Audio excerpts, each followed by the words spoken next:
லைஃப்பில் ஒரு சில மனுஷங்களை பார்த்து நான் மிரண்டு போயிருக்கிறேன். ஆக்சுவலி பயந்து கூட போயிருக்கேன்னு சொல்லலாம். ஸோ ஏன் அப்படின்னு பார்த்தீங்கன்னா, அவங்கள்ட்ட இருந்த ஒரு சில குவாலிட்டிஸ் வந்து இட்ஸ் அன்பீட்டபிள். பட் அன்ஃபார்ச்சுனேட்லி நீங்கள் கவனிச்சிங்கன்னு வச்சுக்கோங்களேன், அவங்களுக்கான அந்த பவர், அது பொட்டன்ஷியல் எப்படி யூஸ் பண்ணுறது அது எதுவுமே தெரியல. ஸோ அந்தமாரி மனுஷங்கள் அவங்கள்ட்ட என்னென்ன விஷயங்கள் அப்படி இருந்துச்சு, ஒருவேளை அவங்க கரெக்டாக யூஸ் பண்ணியிருந்தாங்கன்னா அவங்க லைஃப்பில் என்ன பண்ணியிருக்கலாம் அப்படின்றத பற்றி பார்ப்போம். வெல்கம் டு ஆஸ்ட்ரக்லன். Thank you for all the love and support. வீடியோஸ்லாம் பிடிச்சிருந்துச்சு அப்படின்னா சப்ஸ்கிரைப் பண்ணுங்கள், ஃப்ரெண்ட்ஸ்லாம் ஷேர் பண்ணுங்கள். இப்போ வந்து இந்த வீடியோ வந்து நம்ம எக்ஸ்பர்டைசர் அகாடமியில் வந்து பார்த்தீங்கன்னா ஒரு இனிஷியேட்டிவாக வந்து காசு இல்லைனா யாருமே மதிக்க மாட்டாங்க. சம்பாதிக்கிறதுக்கு ஸ்கில் தேவை. புதுசாக ப்ராம்ப்ட் இன்ஜினியரிங் கோர்ஸ் ஆட் பண்ணியிருக்காங்க. ஸோ அதை போய் செக் பண்ணி பாருங்கள். ஒரு சூப்பரான இனிஷியேட்டிவ் அது. அண்ட் உங்களுக்கு பிடிச்சிருந்துச்சு அப்படின்னா கோர்ஸ் வாங்குங்க. வீடியோவில் வந்து நம்ம பார்த்த மிரண்டு போன சில மனுஷர்கள் தான். ஏன் அப்படின்னு பார்த்தீங்கன்னு வச்சுக்கோங்களேன், நிஜமாலுமே அவங்க செய்கிற அதே வேலையை நம்ம ப்ராபப்ளி அதே டைமில் அந்த டைம் செஞ்சுட்டு இருந்திருப்போம். பட் அவங்கள பார்க்குறது வந்து அவ்வளோ ஒரு அட்மைரிங்காக இருக்கும். சம்டைம்ஸ் வந்து எப்படி சொல்கிறது, பரவாயில்ல இவ்வளோ டேலண்டடாக இருக்கிறாங்களே, இவ்வளோ கன்சிஸ்டண்ட்டாக இருக்கிறாங்களே அப்படின்னு சொல்லிட்டு ஒரு சில விஷயங்கள் வந்து அவங்களுக்கு அதோட ஆக்சுவலி பொட்டன்ஷியல் தெரியல. ஆக்சுவலி எனக்கு தெரியும் அவங்களோட பொட்டன்ஷியல் எனக்கு தெரியும். பட் அவங்களுக்கு அவங்களோட பொட்டன்ஷியல் தெரியல. இல்லை தெரிஞ்சுமே கூட வந்து சம்டைம்ஸ் வந்து அது கவலைப்படாமல் இருந்திருக்கிறாங்க. எனக்கு அதெல்லாம் வந்து சம்டைம்ஸ் கோவமாக கூட இருக்கும். ஏன் அப்படி அப்படின்னு சொல்லிட்டு. சரி, ஃபஸ்ட்டு யார் அப்படின்னு பார்த்தீங்கன்னா, எனக்கு வந்து 11 வயசு இருக்கும். என்னோட செஸ் கரியரில் வந்து அப்போ தான் நான் பீக்குக்கு போக ஆரம்பிக்கிறேன். டிஸ்ட்ரிக்ட் சாம்பியன்ஷிப்லாம் வின் பண்ணுறேன். ஸோ அதில் வந்து கரூரில் வந்து 2 வருஷம் நான் டிஸ்ட்ரிக்ட் சாம்பியன்ஷிப் வின் பண்ணேன். ஸோ அதில் நீங்கள் பார்த்தீங்கன்னா ஒரு பையன் வருவான். அந்த பையன் வந்து பேர் மறந்துடுச்சு, அரியலூர்லேருந்து வருவான். அவங்க சித்தப்பா வந்து அந்த பையனை தரன்னு இழுத்துட்டு வருவார் டோர்னமெண்ட்டுக்கு. அவன் அந்த டோர்னமெண்ட்டுக்கு வரத்துக்கு சுத்தமாக பிடிக்காது. அவனுக்கு வந்து உட்காந்து செஸ் விளையாடுறது பிடிக்க பிடிக்காது. இங்கே வந்தும் கூட அவன் கையில் பால் எடுத்துகிட்டு வந்துடுவான். நான் அவனுக்கு கிரிக்கெட் தான் விளாண்டுருப்போம். டவுன் முடிஞ்ச டைம் ஃபுல்லாக என்னை வந்து ப்ராக்டிஸ் பண்ண விடாமல் தான் ஒருத்தன் மட்டும்தான். அந்த பையன் வந்து எப்படின்னா செஸ்ஸை வந்து மற்ற நேரம் விளையாடவே மாட்டான், வீட்லேயே விளையாடவே மாட்டான். டோர்னமெண்ட்டில் அந்த கேமில் விளையாடுறது மட்டும்தான் அவன் விளையாடுற செஸ். அவனுக்கு கோச்சிங்கும் கிடையாது, எதுவும் கிடையாது. ஆனால் என்ன அப்படின்னு பார்த்தீங்கன்னா, அந்த டோர்னமெண்ட்டில் வந்து அவன் வந்து கிட்டத்தட்ட என்னோட கேட்டகரி. நான் எப்பவுமே வந்து இந்த 11 இயர்ஸ் 12 இயர்ஸ் இருக்கிறப்ப அண்டர் 16 விளையாடுவேன். அதில் என்னோட பெரிய கேட்டகரியில் தான் எப்பவுமே விளையாடுவேன். அவன் ஆக்சுவலி அதை ஈஸியாக பண்ணுவான். அவனுக்கு வந்து ஆக்சுவலி தெரிஞ்சு இதை நம்ம இப்படி பண்ணணும் அப்படிலாம் கிடையாது. அவன் வந்து எனக்கு அவன் ஃப்ரெண்டு சொன்னாலும் நம்ம விளையாடுவோம் அப்படின்ற மாதிரி அந்த கேட்டகரியில் அவனும் இருப்பான். அதனால் நான் அவனும் சண்டை போடணும். ஒவ்வொரு டோர்னமெண்ட்லேயும் வந்து எனக்கு அவனுக்கும் எப்படி இருந்தாலும் ஒரு ரவுண்டு ஒன்று வரும். அந்த ரவுண்டு மட்டும் தான் நான் ஆக்சுவலி வந்து ஸ்ட்ரெஸ்ஸோட ஆகும். மற்ற நேரம்லாம் விளையாட்டுத்தனமாக தான் இருக்கும். எப்படி தான் எனக்கு தெரியும், என் கேம் மேலே எனக்கு கான்ஃபிடன்ஸ் இருக்குது, நம்ம எப்படியும் ஜெயிச்சிருவோம், நாலேஜ் இருக்குது, அதெல்லாம் நம்மளுக்கு அந்த கான்ஃபிடன்ஸ் இருக்குது. பட் என் கான்ஃபிடன்ஸை ஷேக் பண்ணுறது எது அப்படின்னு பார்த்தீங்கன்னா அவனோட கேம் பிளே. அந்த பையன் வந்து சீரியஸாக அவ்வளோ ட்ரூலி டேலண்டட் அந்த செஸ்ஸில்.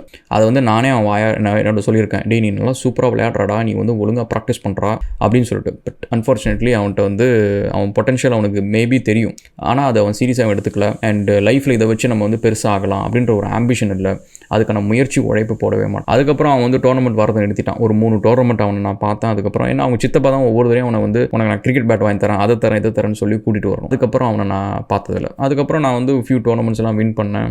ஸோ எனக்கு வந்து அந்த மாதிரி அந்த பையனை பார்த்தது வந்து, அந்த பையன் வந்து இப்போ நான் போட்ட எஃபர்ட்லாம் போட்டிருந்தான் அப்படின்னா வந்து கண்டிப்பாக ப்ரெக்னன்ட் அந்த மாதிரி வந்து ஒரு GMO IMO ஆயிருக்கலாம், ஈஸியாக ஆயிருக்கலாம்.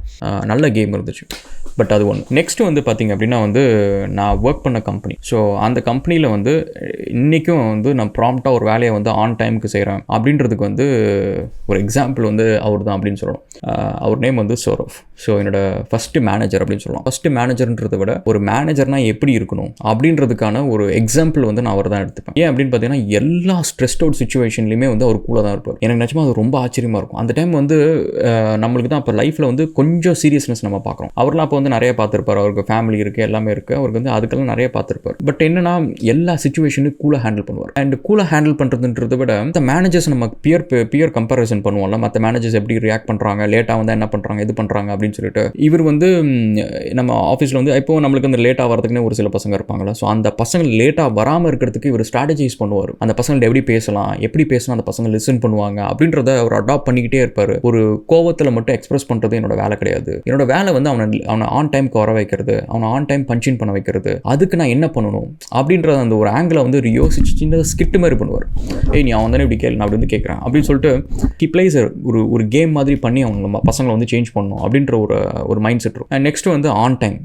இது வரைக்கும் எனக்கு தெரிஞ்சு ஞாபகம் வச்சு நான் வந்து அவர் வந்து நானே எப்பவுமே கரெக்டாக தான் போவேன், ஆன் டைமுக்கு தான் இருப்பேன். எப்பவுமே சின்ன ஸ்கூல்லேருந்து எப்பவுமே ஆன் டைமுக்கு தான் இருப்பேன். பட் நான் போய் அவர் லேட்டாக வந்து நான் பார்த்ததில்ல. ஆல்மோஸ்ட் லைக் உடம்பு சரியில்லைனா கூட வந்து he will be on time. So அது வந்து என்னென்னா இட்ஸ் நேச்சுரலி வந்து ஒரு ப்ரொஃபஷனலிசமான ஒரு என்விரான்மெண்ட்டை கிரியேட் பண்ணுறோம். மற்றவங்க எப்படி இருக்கிறாங்கன்றது இல்லை. எங்கள் டீமில் வந்து ஆன் டைமுக்கு வரணுன்றது வந்து இட் இஸ் நாட் பிகாஸ் என் மேனேஜர் வந்து எனக்கு கத்துவார் அப்படிலாம் எதுவுமே கிடையாது. But he's just be there. அவர் அங்கே இருப்பார் அப்படின்றது நம்ம மைண்டில் ஆல்ரெடி இருக்கும். 9 o'clock ஆச்சுன்னா ராகுல் அங்கே ஆஃபீஸில் இருப்பார் அப்படின்றது. நான் சென்னை போனால் அப்படி தான் கரெக்டாக ஆன் டைமுக்கு என்னோட ஆஃபீஸ் என்னோட மீட்டிங்ஸ் எல்லாத்துக்கும் நான் I will be present on time. So அப்படின்ற ஒரு விஷயம். இவங்க வந்து ஒரு லேடி, இவங்க வந்து ஆஸ்திரேலியாவில் வந்து நான் ஒரு ட்ரைனிங் ஒன்று பண்ணிட்டு இருக்கிறேன். ஸோ அந்த ட்ரைனிங் வந்து ஆல்மோஸ்ட் லைக் ஒரு 100 ட்ரைனிங்ஸ் நான் பண்ணிருக்கேன். அது ஸ்பெஷலைஸ்டான ஒரு GIS ப்ரோக்ராம் கால் ஸ்பேஷியல் நெட். நம்ம ஒரு BSNL மாதிரி இங்கே NBN கோன்னு சொல்லுவாங்க. அங்கே இருக்கிற எல்லா சீஃப் இன்ஜினியர்ஸ் எல்லாத்தையுமே நாங்கள் தான் ட்ரெயின் பண்ணுறோம். இவங்க வந்து என்னன்னா அதே ப்ரோக்ராமை வந்து யூஎஸில் வந்து காம்காஸ்ட்ன்ற இன்னொரு கம்பெனிக்கு வந்து அவங்க ட்ரெயின் பண்ணிருக்காங்க. ஸோ அவங்க வராங்க. இப்போ இந்த ட்ரெயினர்ஸ் எல்லாரும் டிஸ்கஸ் பண்ணுறாங்க. எல்லாரும் அவங்கவுங்க வந்து இந்த ஐடியாஸ் எக்ஸ்சேஞ்ச் பண்ணுறது, டெக்னிக்கலாக வந்து இம்ப்ரோவைசேட் பண்ணுறது, இந்த மாதிரி விஷயம்லாம் பண்ணுவாங்க. ஒரு ஃபியூ டேஸ் ஒர்க் ஷாப் மாதிரி நடக்குது. ஸோ யூஸ்வலாக என்ன அப்படின்னு பார்த்தீங்கன்னா சில ட்ரெயினர்ஸ் வந்து ரொம்ப இன்டெப்த்தாக ஒரு சில நாலேஜஸ்லாம் இருக்கும், அதை பற்றியான ஹேண்ட்ஸ் ஆன் எக்ஸ்பீரியன்ஸ்லாம் இருக்கும். சில பேர் வந்து அந்த புக் மெட்டீரியல் எல்லாத்தையும் படிச்சுட்டு அதை வச்சு சும்மா அப்படியே ரிப்பீட்டடில் போல போட்டிகிட்டே இருப்பாங்க. எனக்கு வந்து இந்த சின்ன சின்ன விஷயங்கள்லாம் வந்து தெரிஞ்சுக்கிறதுல எனக்கு ரொம்ப சுவாரஸ்யமாக இருக்கும். அதை கற்றுக்கணும் அப்படின்ற ஒரு ஆர்வம் இருக்கும், ஒரு கியூரியாசிட்டி இருக்கும். மற்ற ட்ரெயினர்ஸ் எல்லாம் நார்மலாக நான் கடந்து போய்கிட்டே இருக்கிறேன். அப்புறம் வந்து இவங்களுக்கும் எனக்கும் வந்து அந்த மெட்டீரியல்ஸ் எல்லாத்தையும் வந்து கோஆர்டினேட் பண்ணி இந்த நோட்ஸ் எழுதுறது, இந்த வேலைலாம் போயிட்டுருக்கு. அப்போ போகிறப்ப அவங்க பேசுகிற விஷயம் எல்லாம் பார்த்தீங்கன்னா அவ்வளோ டீப்பாக சின்ன சின்ன விஷயங்கள்லாம் நோட் பண்ணுறாங்க. அண்ட் அப்படி பேசுகிறப்ப வந்து எனக்கு அது நோட் பண்ணுறது எனக்கு சுவாரஸ்யமான ஒரு விஷயம் நான் பண்ணிருக்கிறேன். பட் அவங்க சொல்கிற விஷயம், என்னோட வீடியோஸில் நான் சொல்கிற விஷயம் அவங்கள்ட்ட லேர்ன் பண்ண தான். அது என்ன அப்படின்னா வந்து ராகுல், நீ ஃபவுண்டேஷனாக எந்த விஷயத்தினாலும் நீ ஸ்ட்ராங்காக படிச்சுக்கோ. நீ படிச்சுக்கிட்டு நீ வந்து அதை நீ ப்ராக்டிஸ் பண்ண உனக்கு அந்த ஃபவுண்டேஷன் உனக்கு யூஸ்ஃபுல்லாக இருக்கும், ஞாபகம் இருக்கும், which is all good. But எப்போ வந்து உன்னோட ட்ரைனிங் வந்து மற்றவங்களுக்கு இன்ட்ரெஸ்டிங்காக இருக்கும் அப்படின்றது வந்து நாட் ஜஸ்ட் நீ வந்து அந்த சப்ஜெக்ட்டில் வந்து ஒரு எக்ஸ்பர்ட்டாக இருக்கிற அப்படின்றத தாண்டி அந்த சப்ஜெக்டை எவ்வளோ நுணுக்கமாக நீ புரிஞ்சுக்கிற, இது ரெண்டுத்துக்கும் டிஃப்ரென்ஸ் இருக்கு ராகுல். அதாவது நீ ஒரு சப்ஜெக்டை வந்து இப்போ ஒரு குவாண்டம் ஃபிசிக்ஸ் இருக்குன்னு வச்சுக்கோங்க. அந்த குவாண்டம் ஃபிசிக்ஸை வந்து நிறைய சயின்டிஸ்ட் வந்து படிச்சிருப்பாங்க. பட் யார் வந்து அதை வச்சு ஃபேமஸ் ஆகிறா அப்படின்னு சொல்லி நீங்கள் பார்த்தீங்கன்னு வச்சுக்கோங்களேன், அவங்க வெறுமனே அதை எல்லாத்துக்குமே அந்த ஃபண்டமெண்டல்ஸ் புரியும். ஸோ அந்த ஃபண்டமெண்டல்ஸ் புரியறது மட்டும் அவங்க பிரச்சனை இல்லை. அது வந்து ஒரு சின்ன சின்ன விஷயத்தை வந்து அவங்க எவ்வளோ சுவாரஸ்யமாக அதை பார்க்குறாங்க, அதில் இருக்கிற விஷயத்தை அவங்க எப்படி இமேஜினேட் பண்ணுறாங்க, அதை எப்படி சின்னதாக ஃபேண்டசைஸ் பண்ணி புரிய வைக்கிறாங்க அப்படின்ற ஒரு விஷயத்தில் இருக்குது பார்த்தீங்களா, அங்கே கம்ஸ் த பேஷன். அந்த சப்ஜெக்ட் மேலே எல்லாத்துக்குமே அந்த சப்ஜெக்ட் வந்து படித்தா காசு சம்பாதிக்கலாம், அதை படித்தா நம்ம வந்து லைஃப்பில் ஒரு கரியர் செட் பண்ணலாம், இதெல்லாமே இருக்கும். பட் அதில் 1-2 பேர் தான் வந்து இது எனக்கு பிடிச்சிருக்கு, இது எனக்கு லவ்வாக இருக்குது, எனக்கு நீ வந்து காசே கொடுக்குறா நான் பண்ணிட்டு இருப்பேன், ஏன்னா ரோட்டில் இருந்தால் கூட இந்த வேலையை தான் நான் பண்ணிட்டு இருப்பேன் அப்படின்ற மாதிரி இருக்கிறாங்க பார்த்தீங்களா.